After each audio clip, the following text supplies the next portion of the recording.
બનાસકાંઠા જિલ્લામાં અસામાજિક તત્વોને કાયદા અને વ્યવસ્થાનો ડર લાગતો નથી, કારણ કે પાલનપુરની અમદાવાદ હાઈવે પર એક ખાનગી હોટલમાં ટોળા દ્વારા તરવાલ વડે હુમલો કરવામાં આવે છે અને હુમલામાં 2 વ્યક્તિઓ ઈજાગ્રસ્ત થાય છે અને એક વ્યક્તિનું સારવાર દરમિયાન મોત થાય છે। શું છે સમગ્ર મામલો, તેની વિગતે વાત આ વિડીયોમાં કરીએ। વૈષ્ણવજન તો તેને કહીએ જે પીડ પરાઈ જાનાને રે। નમસ્કાર, હું છું દિનેશ ઠાકોર। નવજીવન ન્યૂઝમાં આપનું હાર્દિક સ્વાગત છે। વાત પાલનપુર તાલુકાના ગાદલવાડા ગામના 2 યુવકો પાલનપુરની અમદાવાદ હાઈવે પર આવેલ એક ખાનગી હોટલમાં એક જે ટોળું હતું આ ટોળાને મળવા ગયા હતા, પરંતુ આ ટોળા દ્વારા તરવાલો વડે હુમલો કરતા આ 2 વ્યક્તિઓને ગંભીર ઈજાઓ પહોંચી હતી। જોકે આ 2 વ્યક્તિઓને ગંભીર ઈજાઓ પહોંચતા તેમને હોસ્પિટલ સારવાર માટે મોકલ્યા હતા અને એક વ્યક્તિનું સારવાર દરમિયાન મોત થયું છે। મળતી માહિતી મુજબ પાલનપુરના ગાદલવાડા ગામના એક વ્યક્તિને ખાનગી હોટલમાં એક ટોળા દ્વારા હુમલો કરવામાં આવે છે અને આ હુમલામાં તરવાલો વડે હુમલો કરવામાં આવે છે અને એટલી હદે હુમલો કરવામાં આવે છે કે સારવાર દરમિયાન એક વ્યક્તિનું મોત થાય છે। જો કે આ વ્યક્તિનું મોત થયું છે તેને એક 7 માસની દીકરી પણ છે। જો કે આ વ્યક્તિનું મોત થતાં 7 માસની દીકરીએ પિતાની છત્રછાયા ગુમાવી છે। પરિવારજનોએ હોસ્પિટલ ખાતે એકઠા થયા છે અને પોલીસ સમક્ષ એક જ માંગ કર્યા છે કે જે અસામાજિક તત્વો છે આ અસામાજિક તત્વોને 24 કલાકમાં તેમને પકડવામાં નહીં આવે તો તેમનો મૃતદેહ છે મૃતદેહ અહીંયાથી ખસેડવામાં આવશે નહીં। જો કે તમામ બાબતને લઈને પરિવારજનો શું કહી રહ્યા છે તે પણ તમે સાંભળો। ઘટનામાં તો એવું છે કે અમને રામદેવ હોટલભાઈ જયેશભાઈએ જે વાત કરી કે 4 મિત્રો આવેલા ને એમના 3-4 ગાડીઓમાં તલવારો, ધોકા, પાઇપો લઈ અને આવીને સીધી ખુલ્લી તલવારો લઈ અને આ રીતે જે કૃત્ય જધન્ય કૃત્ય કહેવાય કે આવી રીતના આવીને જે મારામારી કરી એમને ઈજા કરી અને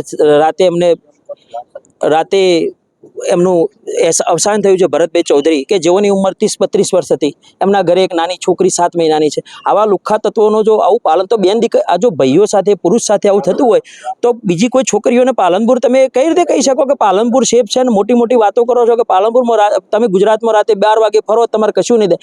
જો 9-9:30 સુમારે જો પાલનપુરમાં મેન હાઈવે પર રામદેવ હોટલની સામે આવી નગ્ન તલવારો લઈ અને તમને આવો કોઈનું જીવન લેવાનો અધિકાર કોને આપ્યો તમે? અને આવો એક માણસ નથી, આ માણસનું નામ ભાર્ગવ મંડોરા ઉર્ફે લાલો માળી કે છે એને, એ જે મેન સૂત્રધાર હાર્યો છે અને પોતે આ લગભગ પેરોલ ઉપર જ બહાર છે।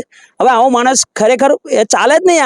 આવું તમે કઈ રીતે ચલાવી શકો એને તમે? અને એનું એ કઈ પોતે એકલો નથી, એના જોડે આખી ગેંગ ચલાવે છે, આ ગેંગ વોર ચાલે છે। જેમ 25-50 માણસોનું ટોળું લઈને આવ્યો હતો, એટલે શું તમે કઈ દિશામાં આપણું ગુજરાત જઈ રહ્યું છે ભાઈ? અને આવું તો કોઈ કાળે એને હું તો કહું છું સરકારને કે ભાઈ તમે હર્ષભાઈ સંઘવી સાહેબ દાદાની સંવેદનશીલ સરકાર, અરે ભાઈ આ ભાઈને ઘેર નાની 7 મહિનાની દીકરી છે, તમારી સંવેદના ક્યાં મારી પરવારે છે ભાઈ? તમે કઈ કાળે તમે આવું સહન કરી શકો છો?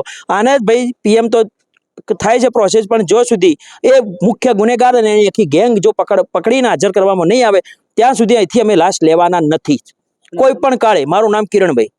ગઈકાલે અમદાવાદ હાઈવે ઉપર હોટલ રામદેવ ઉપર અમારા પાલનપુર તાલુકાના ગાદલવાડા ગામના બંને યુવાન ભાઈઓ, ભાઈ નીતિનભાઈ અને ભરતભાઈ, એ બંને યુવાન ભાઈઓ અમારા રામદેવ હોટલ ઉપર બેઠા હતા। એ દરમિયાન પાલનપુરના કોઈ લુખ્ખા માથાભારે તત્વ અને એની સાથે લગભગ 25-30 જણનું જે ટોળું હતું એ ટોળાએ તલવાર, લાકડીઓ અને પાઇપો દ્વારા હુમલો કરી અને એમને ગંભીર ઈજાઓ પહોંચાડી અને જ્યારે રાત્રે એમનો ઈજાઓ પહોંચાડીને ત્યાંથી નાસી છૂટ્યા। ત્યારબાદ બંને ભાઈઓને હોસ્પિટલમાં લઈ જવામાં આવ્યા। એ દરમિયાન સારવાર દરમિયાન ભાઈ શ્રી ભરતભાઈનું આકસ્મિક મૃત્યુ થયેલ છે।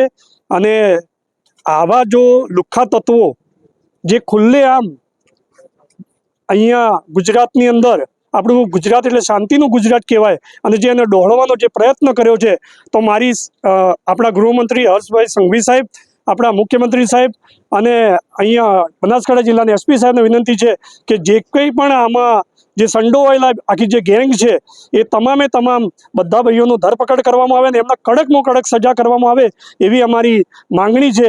અને જ્યાં સુધી એમની ધરપકડ કરવામાં નહીં આવે ત્યાં સુધી અહીંયાથી અમે પોસ્ટમોર્ટમ કર્યા પછી પણ અહીંથી લાશ ઉપાડીશું નહીં।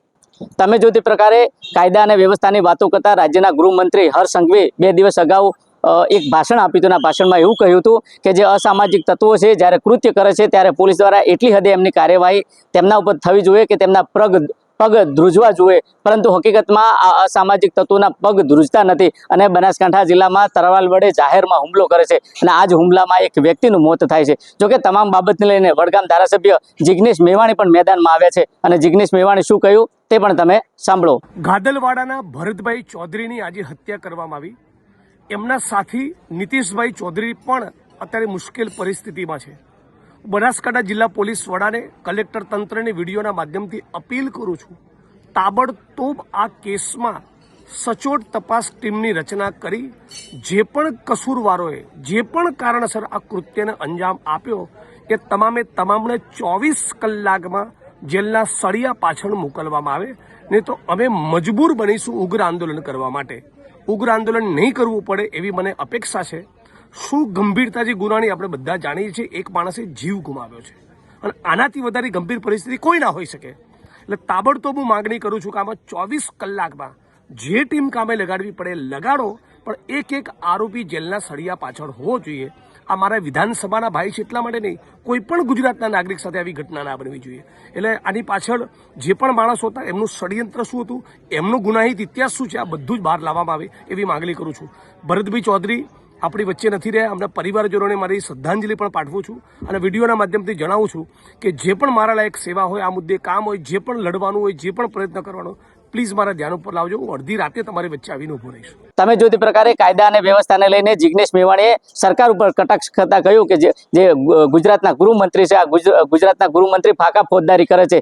જે અસામાજિક તત્વો છે, અસામાજિક તત્વોને કાયદાનો ડર નથી અને ધોળા દિવસે બનાસકાંઠા જિલ્લામાં તરવાલ વડે હુમલો કરવામાં આવે છે અને આ હુમલામાં એક વ્યક્તિનું મોત થાય છે. કારણ કે આ જે અસામાજિક તત્વો છે, અસામાજિક તત્વોને કાયદાનો ડર નથી, બનાસકાંઠા જિલ્લા પોલીસનો ડર નથી અને ખુલ્લે આમ આ તરવાલ વડે હુમલો કરવામાં આવે છે. જો કે આવનારા 24 કલાકમાં જો આરોપીની અટકાયત કરવામાં નહીં આવે તો વડગામ ધારાસભ્ય જિગ્નેશ મેવાણી ગાંધી ચિંધ્યા માર્ગે આંદોલન કરશે. ત્યારે આવનાર સમયમાં જોવું રહ્યું બનાસકાંઠા જિલ્લા પોલીસ વડા દ્વારા આ સામાજિક તત્વો સામે કેવી કાર્યવાહી કરવામાં આવે છે તે તો આવનારો સમય બતાવશે. દિનેશ ઠાકોર, નવજીવન ન્યૂઝ, બનાસકાંઠા.